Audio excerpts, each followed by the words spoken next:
On December 2nd, 2010, in a conference room in Zurich, Switzerland, 22 men sat down to vote on the single most valuable decision in the history of sports. They were the members of FIFA's executive committee, and they were about to decide which country would host the 2022 FIFA World Cup. The candidates were Australia, Japan, South Korea, the United States, and Qatar. Let that list sink in for a moment. 4 of those 5 countries were established football nations with massive populations, existing infrastructure, strong football cultures, and climates suitable for playing football. And then there was Qatar, a country smaller than Connecticut, a population of around 2 million people at the time. Most of them not even citizens, but migrant workers. A nation with no World Cup qualification history. A nation where summer temperatures regularly exceed 50 degrees Celsius. Temperatures so extreme that playing outdoor football would be genuinely dangerous for players and fans alike. A nation with almost none of the stadium infrastructure required to host a World Cup, meaning virtually everything would need to be built from scratch. By any rational assessment of footballing merit, infrastructure readiness, and practical feasibility, Qatar should not have been a serious contender. And yet, when the votes were counted that day in Zurich, Qatar won. Qatar would host the 2022 FIFA World Cup. The football world was stunned. Pundits, journalists, former players, football administrators, almost everyone with knowledge of the sport reacted with the same question. How? How did this happen? My name is MB, and welcome to House of MB. Today we are going to answer that question.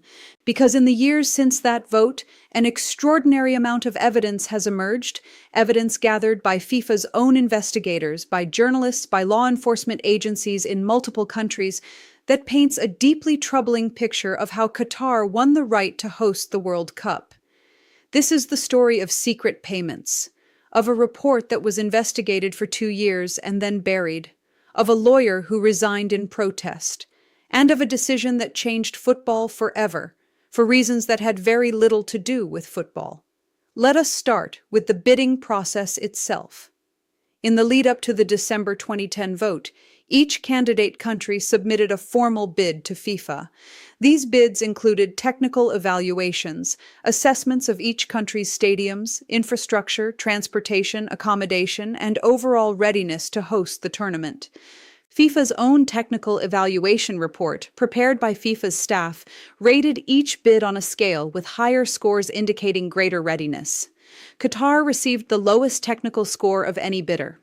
The report specifically flagged concerns about the extreme summer heat, concerns that were so significant that FIFA would later be forced to move the entire tournament from its traditional summer slot to November and December, disrupting domestic football leagues around the world for the first time in World Cup history. Despite having the lowest technical evaluation score, Qatar won the vote. This alone should raise questions. When the bid that scored worst on objective technical criteria wins the vote of a 22-person committee, something other than technical merit must have driven the decision. So what did drive it? This is where the story gets complicated and where we need to talk about the Garcia Report. In 2012, under pressure following growing concerns about corruption in the 2018 and 2022 bidding process, FIFA appointed an American lawyer named Michael Garcia to lead an independent ethics investigation into the entire bidding process for both World Cups. Garcia was given the title of chairman of the investigatory chamber of FIFA's Ethics Committee. He was a respected former U.S. attorney with a strong reputation for pursuing complex investigations. Garcia and his team spent close to 2 years investigating. They interviewed bid committee members. They reviewed financial records. They examined communications between bid team members and FIFA executive committee members. The investigation was extensive, thorough, and by all accounts conducted with genuine independence. In September 2014, Garcia submitted his final report to FIFA. The report ran to over 430 pages. It was, at the time, the most comprehensive independent examination ever conducted into how World Cup hosting decisions were made. And then, FIFA did something that would become one of the most damaging moments in its history. Instead of publishing Garcia's full report, FIFA published a summary. A summary written not by Garcia, but by FIFA's own ethics committee chairman, a German judge named Hans Joachim Eckert. Eckert's summary concluded that, while there were some issues with individual bid teams, the bidding process overall was not significantly compromised and that the World Cup hosting decisions should stand. When Garcia read Eckert's summary of his own report, he was reportedly stunned. He stated publicly that the summary contained, in his words, materially incomplete and erroneous representations of the facts and conclusions contained in his report. In other words, the man who actually conducted the investigation said that FIFA's summary of his findings did not accurately reflect what he had actually found. Garcia appealed to FIFA's appeals committee, asking them to either correct the summary or publish his full report. His appeal was rejected. Days later, Michael Garcia resigned from FIFA's ethics committee. A man who had spent 2 years conducting what was supposed to be the definitive investigation into World Cup bidding corruption, resigning because he believed FIFA had buried his findings. This was an extraordinary moment, and it raised an obvious question that football fans around the world began asking with increasing urgency. What was actually in that report? What did Garcia find that FIFA did not want the world to see? For years, the full report remained confidential. FIFA refused to publish it, citing confidentiality agreements with witnesses and legal considerations. But in 2017, portions of the report were leaked to German media, and what they revealed was significant. The leaked sections of the Garcia report detailed a pattern of conduct around the Qatar bid that, while Garcia stopped short of concluding it, definitively proved vote buying, described behavior that fell well short of what should be expected in a process determining the location of the world's biggest sporting event. The report detailed gifts given to FIFA executive committee members and their associates. It detailed undisclosed business relationships between bid team members and committee members. It detailed instances where individuals connected to the Qatar bid had financial dealings with executive committee members around the time of the vote, dealings that were not disclosed as required by FIFA's own bidding rules. None of this on its own constitutes definitive proof that votes were bought, but taken together, it described a bidding environment where the line between legitimate relationship building and improper influence had been blurred so extensively that confidence in the integrity of the vote was severely undermined. And here is the critical point. Garcia's investigation was limited. He could only investigate what he had access to investigate. He did not have subpoena power. He could not compel witnesses to testify. He could not access bank records in foreign jurisdictions without cooperation. His investigation, thorough as it was, represented a floor, the minimum of what could be documented, not necessarily the ceiling of what actually occurred. While Garcia's internal FIFA investigation was unfolding, law enforcement agencies in multiple countries were conducting their own investigations into the Qatar bid, investigations with powers that Garcia did not have. French investigators opened a probe examining a meeting that took place at the Élysée Palace in November 2010, just weeks before the World Cup vote. The meeting brought together then French President Nicolas Sarkozy, the Emir of Qatar, and Michel Platini, the president of UEFA and a member of FIFA's executive committee who would cast one of the votes for the 2022 host. Platini has confirmed that the meeting took place. He has stated that he voted for Qatar and that his decision was his own. But the timing and context of the meeting, bringing together the head of a European Football Confederation with the leader of the bidding nation and the president of France just weeks before a crucial vote, has been the subject of intense scrutiny. In the months following the Qatar vote, several commercial and financial arrangements emerged that drew investigators' attention. Qatar Airways signed a major sponsorship deal with Paris Saint-Germain, the French football club. Qatar Sports Investments acquired PSG itself, becoming the club's owner, shortly after the World Cup vote.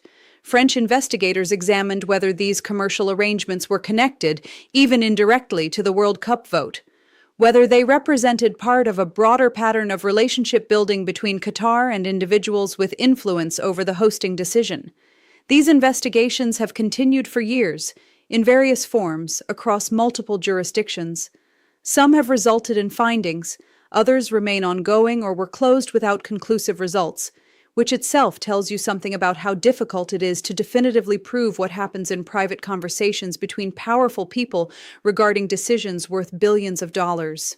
Beyond the vote itself, there is the question of how Qatar's bid was even allowed to proceed, given the concerns that were known at the time. FIFA's own evaluators had flagged the extreme heat as a serious concern before the vote took place. This was not a surprise that emerged afterward. It was known, documented, and considered, and Qatar still won. This raises an uncomfortable question. If the technical concerns were known and Qatar still won despite the worst technical score, what factors actually drove the executive committee members' decisions? FIFA has never provided a satisfying answer to that question. Now let us talk about what happened after the vote, because the human cost of Qatar's bid victory is perhaps the most important part of this story, and the part that received far too little attention in the years immediately following the vote. Qatar needed to build almost an entire World Cup infrastructure from scratch. 7 new stadiums, a new metro system, thousands of new hotel rooms, an entirely new city, Lusail, built specifically to host World Cup events. This required an enormous workforce. Qatar's own population was far too small to provide it, so Qatar brought in migrant workers, hundreds of thousands of them, from Nepal, India, Bangladesh, Sri Lanka, the Philippines, and other nations. Investigations by The Guardian newspaper, Amnesty International, Human Rights Watch, and other organizations documented, over the years following the 2010 vote, working and living conditions for many of these migrant workers that were described as exploitative and in some cases life-threatening. Extreme heat exposure during outdoor construction work, inadequate housing, wage theft, workers not being paid what they were promised or owed. The kafala sponsorship system, which tied workers' legal status to their employers in ways that left many workers unable to leave abusive working conditions or even leave the country without their employer's permission. The Guardian's 2021 investigation found that, based on government data from labor-sending countries, over 6,500 migrant workers from 5 South Asian nations had died in Qatar in the decade since the World Cup was awarded. This figure includes deaths from all causes across all sectors of Qatar's economy, not exclusively World Cup construction sites, and Qatari authorities have disputed direct attribution of these deaths to World Cup projects specifically, but the scale of the number and what it represents about the human cost of the infrastructure boom that Qatar's World Cup win triggered cannot be ignored. Qatar has since introduced labor reforms, including changes to the kafala system, the introduction of a minimum wage, and other measures, following years of international pressure. FIFA itself, after years of relative silence, eventually acknowledged the need for a migrant worker support fund and other measures, though the scale and implementation of these measures have been criticized by human rights organizations as insufficient relative to the scale of harm documented. The point of including this in a video about how Qatar won the bid is this: the decision made by 22 men in a Zurich conference room on December 2, 2010, a decision that, according to FIFA's own commissioned investigation, was made in an environment compromised by undisclosed gifts and relationships, set in motion a chain of consequences that affected hundreds of thousands of human lives. The technical evaluation that flagged Qatar's bid as the weakest was overridden. The investigation into how that override happened was buried, and the human cost of building a World Cup in a country that was never realistically prepared to host one fell on workers who had no voice in any of FIFA's decisions and no power to do anything except keep working. So where does this leave us? Qatar hosted the 2022 World Cup. By most accounts, the tournament itself, once it began, was a sporting success. Stadiums were impressive. The football was excellent. Argentina's victory, capped by one of the greatest finals in World Cup history, will be remembered for generations. But the story of how Qatar got there, the bidding process, the buried report, the resigned investigator, the unanswered questions, and the human cost paid by migrant workers, remains one of the most significant unresolved controversies in the history of world sport. FIFA has never fully and transparently accounted for what actually happened in that 2010 vote. The full Garcia Report has still never been officially published by FIFA in its entirety. The questions that drove Michael Garcia to resign in protest have never been definitively answered, and the executive committee members who cast those 22 votes in December 2010, many of whom have since been banned from football for entirely separate corruption findings, took the truth of what actually influenced their decisions with them. FIFA moved on. The World Cup happened, the world watched, and largely forgot to keep asking the questions that mattered most. House of MB has not forgotten, and we never will. I am MB. This is House of MB. If this video opened your eyes to what really happened in 2010, share it. The questions deserve to be asked again. Subscribe, hit the bell, and I will see you in the next one.